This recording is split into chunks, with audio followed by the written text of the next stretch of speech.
Hello दोस्तों, आज हम एक्सेल में पढ़ने वाले हैं पावर फॉर्मूला को, रैंड फॉर्मूला को, रैंड बिटवीन फॉर्मूला को और मोस्ट इम्पोर्टेंट ट्रांसपोज फॉर्मूला को। देखो चारों ही फॉर्मूला क्या है, मोस्ट इम्पोर्टेंट फॉर्मूला है, लेकिन ट्रांसपोज फॉर्मूला मोस्ट से भी ज्यादा मोस्ट इम्पोर्टेंट फॉर्मूला है। तो चलिए वन बाय वन चीजों को समझते हैं और बिना टाइम को वेस्ट करे सीखते हैं अपनी चीजों को। सबसे पहले हम सीखने वाले हैं पावर फॉर्मूला को। तो सबसे पहले हमें देखना होगा कि पावर फॉर्मूला कब और क्यों यूज किया जाता है। देखो, पावर फॉर्मूला को हम जब यूज करते हैं जब हमें किसी भी नंबर की पावर निकलवानी हो तब। पावर 2 क्या होता है, 4 होता है, तो ये आप निकाल सकते हो। लेकिन 102 की पावर 2 तो क्या आप निकाल पाओगे? तो आपको मल्टीप्लाई करनी पड़ेगी, जिसमें बहुत सारा टाइम जाएगा। इस वजह से हम पावर फॉर्मूला को यूज करते हैं अपनी एक्सेल में। जैसे कि पावर फॉर्मूला किस तरीके से यूज किया जाएगा, इक्वल्स टू को करेंगे प्रेस एंड लिखेंगे पावर। क्या लिखेंगे? पावर। उसके बाद करेंगे टैब से एक्टिव। क्या करेंगे? टैब से एक्टिव। अब हमें नंबर देना है। क्या देना है? नंबर। वो नंबर जिसकी हम पावर निकलवाना चाहते हैं। जैसे कि मैं निकलवाना चाहती हूँ 5 की पावर 2। क्या निकलवाना चाहती हूँ? 5 की पावर 2। तो मुझे यहाँ पे सबसे पहले क्या लिखना पड़ेगा? 5, क्योंकि हम किसकी पावर निकाल रहे हैं? 5 की पावर निकाल रहे हैं। तो हमारा मेन नंबर क्या है? 5 है। कॉमा लगाएंगे। अब 5 की पावर क्या देना चाहते हो? अब हमें क्या लिखना है? पावर लिखना है। तो आप 5 की पावर क्या देना चाहती हो? 2 देना चाहते, 2, 3, 4, 5, 10, 100, कुछ भी दीजिए, वो आपके ऊपर मैटर करता है। तो मैं देना चाहती हूँ 5 की पावर 2, तो 5 मैंने दे दिया 2। फॉर्मूला को करेंगे close and then enter. Enter करने के बाद आपको पता है कि 5 की पावर 2 कितने होते हैं? 25 होते हैं, क्योंकि 5 5 जा 25 होता है। और 5 की पावर 2 का मतलब होता है 5 इंटू 5। तो यहाँ पे आप देख सकते हो हमारी जो पावर है वो निकल कर आ चुकी है। लेकिन बात आती है कि किसी बड़े नंबर की, तो इक्वल्स टू पावर वही उसी तरीके से लगाया जाएगा। नंबर दीजिए, जैसे मैं 120 का निकलवाना चाहती हूँ, कॉमा क्या निकलवाना चाहती हूँ? पावर 5 निकलवाना चाहती हूँ। और हम क्या करेंगे? इस फॉर्मूला को कर देते हैं एंटर। तो यहाँ पे आप देख सकते हो कुछ इस तरीके से आ रहा है। इस तरीके से कब आता है? जब हमारा नंबर पूरा फिट नहीं हो पाता हमारी सेल में। इसको हम आगे करते हैं, देखिए आ गया अपने जो रियल फॉर्म है उसमें। ठीक है, तो इस तरीके से चीजें यहाँ पर आती हैं। अगर हैशटैग हैशटैग आता है ना, तो भी आप क्या करना है, इसी तरीके से अपने सेल की जो साइज है उसको बढ़ाइएगा, क्योंकि उसका मतलब होता है कि आपका जो भी कंटेंट है वो इस सेल के अंदर, जो भी आपने साइज दे रखा है उस साइज के अंदर नहीं आ पा रहा है। अब बात आती है नेक्स्ट फॉर्मूला की, जो कि है रेंट। देखो, आप कहीं भी वर्क करते हो, किसी को सिखा रहे हो या फिर किसी को कुछ समझा रहे हो, और वो चीज आपको डायरेक्टली हमें डाटा चाहिए। अभी तक आपको नहीं पता था कि आपको कुछ चीजें समझानी है, लेकिन आपके बॉस आके कहते हैं कि हमें अभी जस्ट ये चीज समझानी है, तो आप इमीडिएटली सब कुछ अरेंज करिए। तो सबसे पहले समझाने के लिए हमें डाटा की जरूरत पड़ेगी। किसकी जरूरत पड़ती है? डाटा की जरूरत। तो किसी भी चीज को समझाने के लिए डाटा की जरूरत तो पड़ेगी, उसके लिए हम रैंड फॉर्मूला का यूज करते हैं। एक बार करते हैं, अच्छे से समझ में आ जाएगा। जैसे मैं यहाँ पे करती हूँ इक्वल्स टू, देखो इधर थोड़ा छोटा आएगा लेकिन इधर थोड़े लिख लेते हैं। Equals to rand. उसके बाद हम क्या करेंगे? इसको करेंगे एक्टिव। एक्टिव करने के बाद सिंपली इसको क्लोज कर देना है, कुछ भी नहीं करना है। सिर्फ रैंड को ओपन करिए, उसके बाद इसको क्या कर देना है? क्लोज कर देना है एंड देन एंटर। तो आप यहाँ पे देख सकते हो एक नंबर यहाँ पे हमारे पास आ चुका है। अभी मैं इसको छोटा कर दूं तो देखिए ये छोटा भी हो जाएगा। ठीक है, देखो अब फिर से छोटा आ गया। कहने का मतलब ये है कि आपको डाटा चाहे कैसा भी करना हो, आप जितनी बार चेंज करोगे ना उतनी बार चेंज हो जाएगा। अभी भाई ये तो हमारे पास एक ही डिजिट है। हम क्या चाहते हैं? हम तो बहुत सारी जगहों पर बहुत सारे सेल्स में डाटा चाहते हैं। तो बस हमें क्या करना पड़ेगा? इसी को ड्रैग कर दीजिए।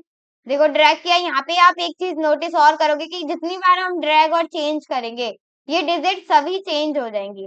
कितना भी बड़ा नंबर ले लीजिए, कितने भी कुछ भी कर लीजिए, लेकिन यहाँ पे आप देख सकते हो किस तरीके से हमारा डाटा यहाँ पर हमें हमारे पास आ रहा है। अब एक और बात आती है, जो कि काफी ज्यादा इम्पोर्टेंट है। यहाँ पे आप रेंड फॉर्मूला से हमने एक डाटा बनाया, लेकिन आप यहाँ पे देख सकते हो कि जो भी हमारा डाटा आ रहा है, यहाँ जो भी हमारा डाटा यहाँ पर आ रहा है, वो 0 से लेके 1 के तक ही बीच में है। मतलब 0 से लेके 1 तक के ही बीच में है, उससे ना कम है ना उससे ज्यादा है। यहाँ पे आप देख सकते हो 0.0.0 यहाँ पे 1 आया। यहाँ पे कहीं 1 पॉइंट लिखा हुआ है? नहीं। 1 से 1 पॉइंट भी ज्यादा नहीं होगा, 0 से 1 पॉइंट भी कम नहीं होगा। 0 आ सकता है, 1 आ सकता है, इन दोनों के बीच की संख्याएं आ सकती हैं, नंबर्स आ सकते हैं, लेकिन ना ही तो 0 से कम कभी जाएगा, ना ही 1 से ज्यादा कभी जाएगा, अगर आप रैंड फॉर्मूला का यूज कर रहे हो तो। बाकी मैं आपको एक और चीज बता दूं, आप बहुत ही ज्यादा बड़ा डाटा बना रहे हो, लेकिन आपका जो डाटा होगा वो 0 एंड 1 के ही बीच में रहेगा, फिर चाहे एक डिजिट 1000 बार रिपीट हो, 2 बार रिपीट हो, 4 बार रिपीट हो, 10 बार रिपीट हो, 50 बार रिपीट हो, चाहे 1000 टाइम्स ही क्यों ना रिपीट हो, लेकिन हमारा जो भी डाटा होगा वो 0 से लेके 1 तक के ही बीच में आएगा। अभी हमने रैंड फॉर्मूला समझ लिया, अब हम समझेंगे रैंड बिटवीन फॉर्मूला। देखो, रैंड बिटवीन फॉर्मूला बहुत ही ज्यादा इंटरेस्टिंग है, मतलब थोड़ा सा रैंड से हटके है, लेकिन दोनों ही एक ही कैटेगरी के हैं। कैटेगरी का मतलब ये है कि रैंड फॉर्मूला ने भी डाटा बनाया, रैंड बिटवीन भी आपको डाटा बनाकर ही देगा, लेकिन याद रखिएगा दोनों फॉर्मूला हमेशा न्यूमेरल डाटा ही बनाकर देता है। मतलब हमेशा वो डाटा बना के देगा तो नंबर्स वाला ही देगा, कोई सीरियल वाइज वो जो होता है ना अल्फाबेटिकल, वो नहीं आपको प्रोवाइड करेगा। तो रैंक हम कैसे यूज करते हैं ये समझते हैं सबसे पहले। तो हम एक काम करते हैं, इसको जो हमारा डाटा है उसको थोड़ा सा क्या कर लेते हैं, चीजों को कर लेते हैं हम थोड़ा सा छोटा, यहाँ से बस इतना, ठीक है, यहाँ से आप समझ सकते हो। अभी हम यहाँ पे क्या करेंगे, रैंड जो हमारा रैंड बिटवीन फॉर्मूला है उसका करेंगे यहाँ पे यूज। इसको मैं उठा के कहाँ रख देती हूँ, यहाँ रख देती हूँ। अब हम यहाँ पे करेंगे रैंड बिटवीन फॉर्मूला का यूज। इक्वल्स टू करेंगे, लिखेंगे रैंड, उसके बाद हम लिखेंगे बिटवीन, रैंड बिटवीन, नीचे सजेशन में आ जाएगा, टैब से कर लीजिएगा एक्टिव। उसके बाद आपको दे रखे कि बॉटम लिखिए। देखो, रेंड में हमारे पास डायरेक्टली क्लोज करना था और हमें बता दिया कि 0 से लेके 1 तक के ही बीच में संख्या आएंगी, लेकिन हमारे पास रेंड बिटवीन में एक सुविधा होती है, जो होती है कि आप अपने आप से डिक्लेयर कर सकते हो, खुद से डिक्लेयर कर सकते हो कि आपको कहाँ से स्टार्ट करना है और कहाँ तक लेके जाना है। जैसे कि मैं चाहती हूँ मुझे डाटा तो चाहिए, लेकिन उस डाटा में सिर्फ नंबर्स वही आए जो 100 से लेके 150 तक आते हैं, ठीक है। मतलब मुझे डाटा तो चाहिए, लेकिन मुझे क्या चाहिए, मैं चाहे कितना भी बड़ा प्रोग्राम, कितना भी बड़ा डाटा बना लूं, लेकिन क्या होना चाहिए, वो 100 से लेके 150 तक की ही डिजिट्स उसमें एंटर होनी चाहिए, उससे ज्यादा या फिर उससे कम नहीं होनी चाहिए। तो हमें कहाँ से स्टार्ट करनी है, 100 से, तो 100 लिखेंगे, कॉमा लगाएंगे। अब कहाँ तक लेके जाना है, 150 तक, तो 150 तक लिखेंगे। उसके बाद इसको कर देंगे क्लोज एंड देन एंटर, तो कुछ भी आपको रैंडमली कोई भी संख्या दे देगा। जब भी आप चेंज करोगे अपने डाटा को, हमेशा डिजिट चेंज हो जाएगी। जैसे कि मैंने यहाँ पे ये किया तो आप देख सकते हो डिजिट चेंज हो गई। अब मैं इसको चाहे कितनी भी बार रिपीट कर लूं, मतलब इसको मैं कितना भी लिख लूं, कितना भी लंबा चौड़ा अपना डाटा बना लूं, लेकिन आप यहाँ पे एक चीज नोटिस कर सकते हो कि 100 से लेके 150 तक की ही यहाँ पर संख्याएं आ रही हैं। एक नंबर 10 बार रिपीट होगा, 2 बार रिपीट होता हुआ दिख भी रहा होगा, 3 बार रिपीट होता हुआ दिख रहा होगा, लेकिन आपकी जो नंबर्स हैं वो 100 से लेके 150 तक के ही बीच में बिलोंग कर रहे हैं, ठीक है। तो इसका मतलब हम समझ सकते हैं कि रैंड बिटवीन फॉर्मूला क्या करता है, आपका जो भी आप कंडीशन दे रहे हो उसके हिसाब से आपको डाटा प्रोवाइड करके देगा। बस हम इसको थोड़ा सा छोटा कर लेते हैं क्योंकि बहुत ज्यादा डाटा वो बड़ा हो जाएगा। अभी हम क्या करते हैं, बस इसको लेके चलते हैं इधर, ठीक है, या फिर एक लाइन हम नीचे कर लेते हैं ताकि अच्छे से समझ में आए। अभी हमारा जो नेक्स्ट फॉर्मूला है वो है ट्रांसपोज फॉर्मूला। देखो, ट्रांसपोज फॉर्मूला ना बड़ा ही अट्रैक्टिव, बड़ा ही अच्छा फॉर्मूला है। ये क्या काम करता है, ट्रांसपोज फॉर्मूला वर्क करता है कि अगर आपके पास कोई भी हॉरिजॉन्टल डाटा है, मेरे पास अभी हॉरिजॉन्टल डाटा है, name horizontally, sorry vertically, sorry मेरा जो डाटा है वो वर्टिकली है, सॉरी मैंने गलती से हॉरिजॉन्टली बोल दिया, ये कैसा डाटा है, वर्टिकली डाटा है। मैंने जो नेम लिखे हैं वो वर्टिकली लिखे हुए हैं, डिपार्टमेंट वर्टिकली है, सेल्स जो है वो वर्टिकली है। अब मैं क्या चाहती हूँ कि मेरा जो डाटा वर्टिकली है वो मेरा कैसा हो जाए, हॉरिजॉन्टल फॉर्म में हो जाए। अब वर्टिकली तो समझ में आ गया कि भाई इस तरीके से जब डाटा लिखा जाएगा तो वो वर्टिकली फॉर्म में होगा। लेकिन हॉरिजॉन्टली किस तरीके के फॉर्म में होगा, तो हॉरिजॉन्टली इस तरीके के फॉर्म में होगा। यहाँ पे नेम, फिर अमन, फिर यहाँ पे थर्ड वाले सेल में आएगा रमन, फिर कपिल, फिर खुशी, फिर दिव्या, राहुल, महक, आलोक और फिर राधिका और मयंक। इसी तरीके से नेक्स्ट रो में क्या है, पहले डिपार्टमेंट लिखा है, फिर उसके बाद डिपार्टमेंट्स लिखे हुए हैं, कैसे मैनेजर, असिस्टेंट, वर्कर, पैकेज जो भी है। उसके बाद नीचे सैलरी लिख के आई कुछ इस तरीके से। तो हम किसका यूज करते हैं इस चीज को करने के लिए, ट्रांसपोज फॉर्मूला को। तो चलिए करते हैं किस तरीके से हम इसको करेंगे। सबसे पहले हम करेंगे इक्वल्स टू, उसके बाद हम लिखेंगे ट्रांसपोज। क्या लिखेंगे, ट्रांसपोज। देन टैब से हम इसको करेंगे एक्टिव। एक्टिव करने के बाद आपको क्या देना है, बस जो भी आपका एरे है वो आपको प्रोवाइड करनी है। ठीक है, अभी मैं इसको कर देती हूँ क्लोज एंड देन एंटर। देखो क्या आया, पॉपअप बॉक्स खुलकर आया। देखो आप जब भी ट्रांसपोज फार्मूला को यूज करते हो ना, तो आपको बहुत ही छोटी सी चीज आपको याद रखनी होती है। थोड़ा सा आपको क्या करना है, number of columns and number of रोज आपको काउंट कर लेने हैं। क्या, number of rose and number of columns आपको काउंट कर लेने हैं। तो आप यहाँ से भी देख सकते हैं हमारी टोटल रो कितनी है, 11, और जितने भी हमारे कॉलम है वो कितने हैं, 3 कॉलम्स हैं। कितने हैं, 3 कॉलम्स एंड 11 हमारे पास रोज है। तो आपको क्या करना है, बस सबसे पहले 3 कॉलम्स हैं तो 3 रोज को सेलेक्ट करिए, और 3 रोज को सेलेक्ट करने के बाद 11 कॉलम सेलेक्ट करिए। ये है कि जितने कॉलम्स हैं आपके उतने रो सेलेक्ट करिए, और जितने रोज हैं उतने ही कॉलम्स आपको सेलेक्ट करके यहाँ पे रखना है। तो हमारी 4 कॉलम्स हो गए, 4 और 5 6 7 8 9 10 एंड देन 11। बस, अगर इसकी एक रो ज्यादा या फिर एक रो कम हुई तो आपका क्या हो जाएगा, डाटा मिसमैच हो जाएगा।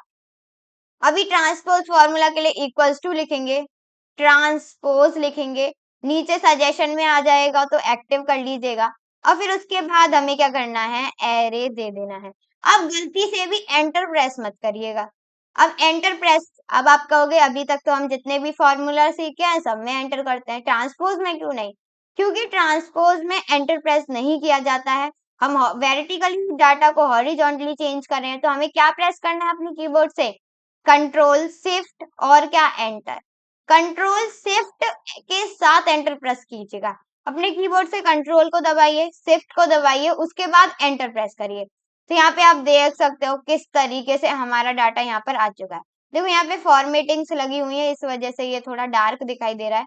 डजेंट मैटर की क्या सारी चीजें हो रही हैं। अगर मैं चाहूँ तो इसको भी सेम कर सकती हूँ बाय यूजिंग द, जो भी आप करना चाहते हो वो सारी चीजें।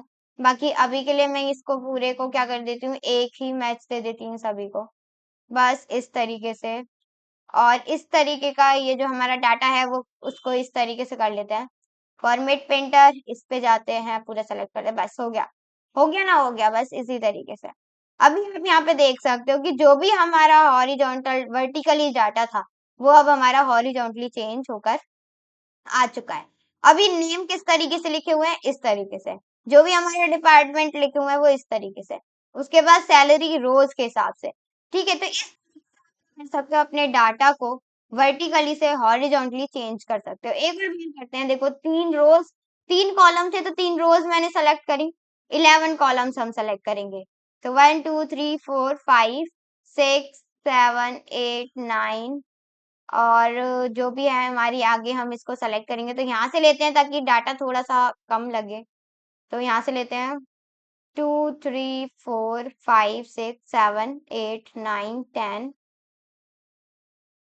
ठीक है, और 11 यहाँ तक हमें सेलेक्ट करना। तो चलिए करते हैं चीजों को।